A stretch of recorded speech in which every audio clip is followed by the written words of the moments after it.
nós temos que entender que os efeitos ultrapassam o intestino, não fica só na saúde entérica, vai ter efeito metabólico como um todo, né?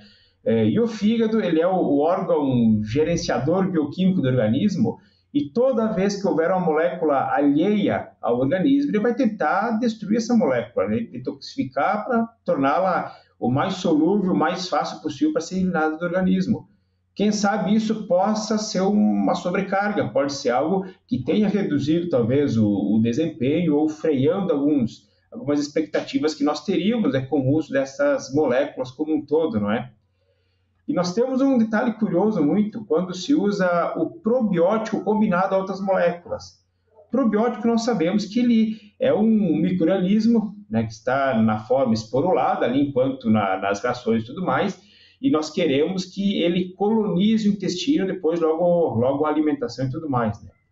Se nós usarmos ao mesmo tempo alguns fitogênicos ou talvez alguns ácidos orgânicos, será que nós não estamos afetando também o desenvolvimento dessas cepas probióticas? Então eu vejo um pouco perigoso ainda o uso combinado, ou pelo menos o uso sem conhecimento algum, né? Eu acho que tem que ser delineado e temos que saber também o efeito dessas moléculas sobre as cepas probióticas.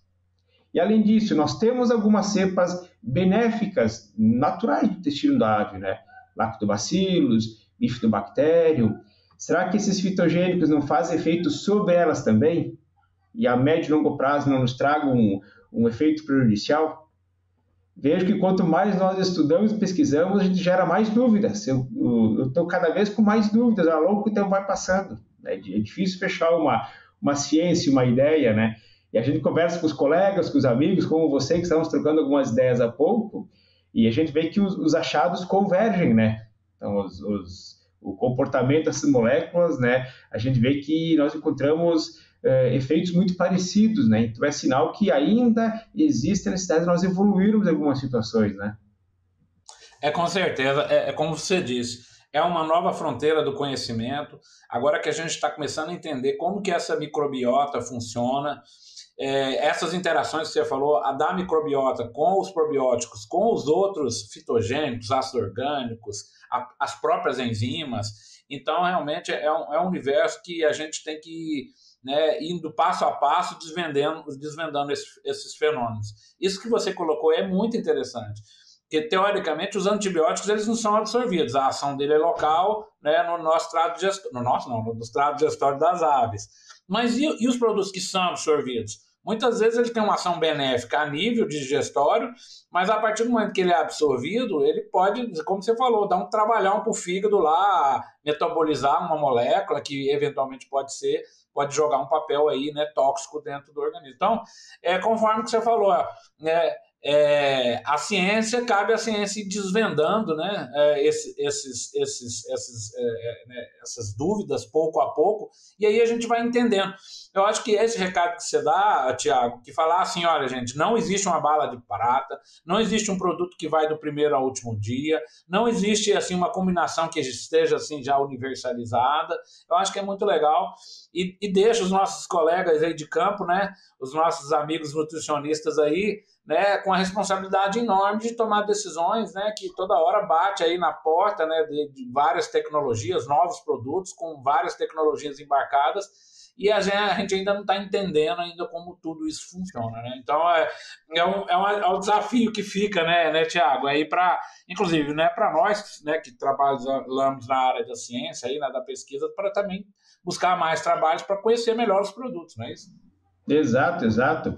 E tem mais uma situação, professor Café, eu quero compartilhar contigo, que pode haver mudanças também conforme o status intestinal do animal. Por exemplo, se tiver uma situação de um lote que tem um desafio muito elevado, alguma coisa do gênero, por exemplo, em uma situação que nós encontramos o intestino de pior qualidade, um intestino mais flácido, um intestino em que aumente a permeabilidade intestinal, né? Os alunos vão lembrar de nós lá das aulas da graduação, das aulas iniciais do curso de histologia e tudo mais, né? Nós acabamos aí acontecendo... tive uma invasão aqui agora. Temos um convidado especial, gente, aqui, ó. Como é que ela chama? Uma invasão aqui da minha filha Alana, ó, veio participar. Alana, deixa ela aí conversar um pouquinho com a gente. Então deixa. Mas você estava falando da permeabilidade. Isso.